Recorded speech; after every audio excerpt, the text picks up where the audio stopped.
дар таърихи 3 майи соли 2021 садҳо нафар дар назди кинотеатри наврӯз интизори пахши филми ҷадиди рӯзноманигор буданд.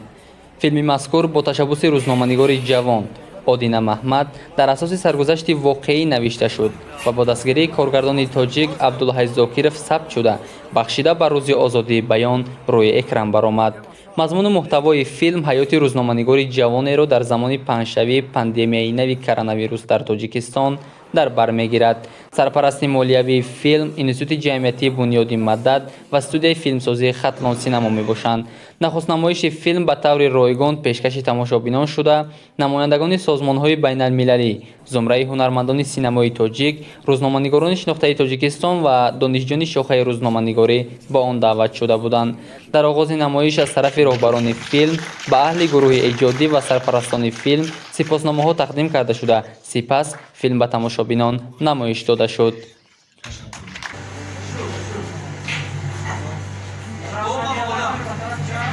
салом бинандагони азиз, барномаи хабари таҳлилии ахбор аст. нахуст таваҷҷӯҳ кунед ба сархати хабарҳо. паёми филм танҳо як чиз аст. дар ҳама ҳолат, дар ҳама вазъият инсон бояд дар мавқеи худ устувор бошад.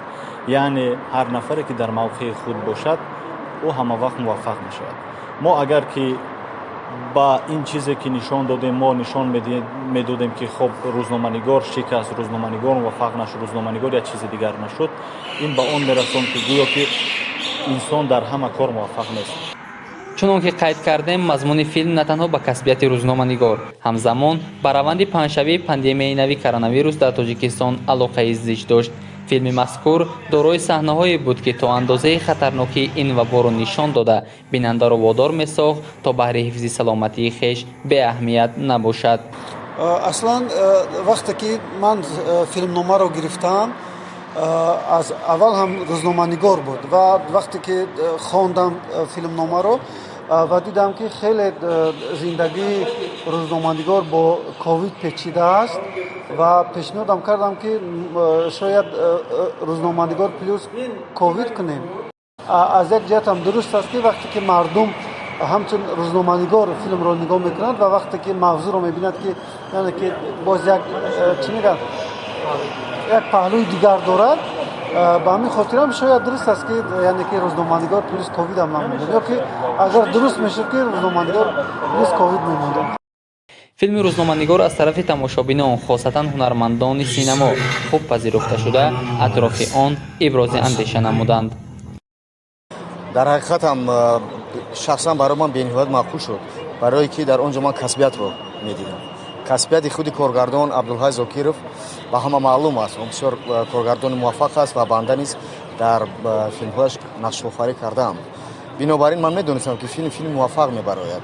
гарчанде ки барои ман кӯтоҳӣ кард, аммо ба ҳаҷми кӯтоҳиаш нигоҳ накардан дар ин ҷо ду мавзӯъро ман ҳис кардам. яъне ба истилоҳи русӣ гӯям параллелна ду линияро бурд ва ин тарафи мушкилоти проблемаи зиндагию худи журналист ва давомаш мусибатҳои ба олам омада шуда ҳамаш болои ҳам дар ҳам барҳам шудан ва ин як ҷазобияту як тарсу вабро ба ман андохт ва як бори дигар маро гардон ба як соли қабл.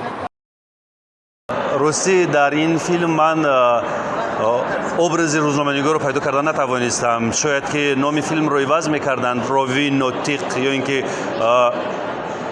муҷрим мемонданд, хубтар мешуд, зеро ҳарф сари зиндагӣ як натоқи барномаҳои иттилоотӣ мерафт. ба ҳар сурат ман сипос мегӯям барои он ки кӯшиш карданд. ба ҳар сурат ба ақидаи баъзе аз тамошобинон филми рӯзноманигор ба ҷуз ҷанбаҳои фароғатӣ ҳамчунин дорои ҷанбаҳои омӯзишиву тарбиявӣ буд. филми рӯзноманигор дорои хеле ҷанбаҳои мусбӣ буд ва он хусусияташ бештар ба ман писанд омад ки филм дорои титул буд ва титул бо забони англисӣ буд ва ман худ ки ҳамчун як забономӯзам ин бештар барои рушди забони англисии ман кӯмаки хеле зиёд расонд ва ман бисёр аз ин филм лаззат бурдам.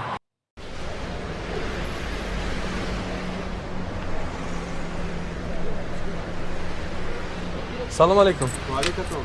рӯзномаи таблиғотӣ.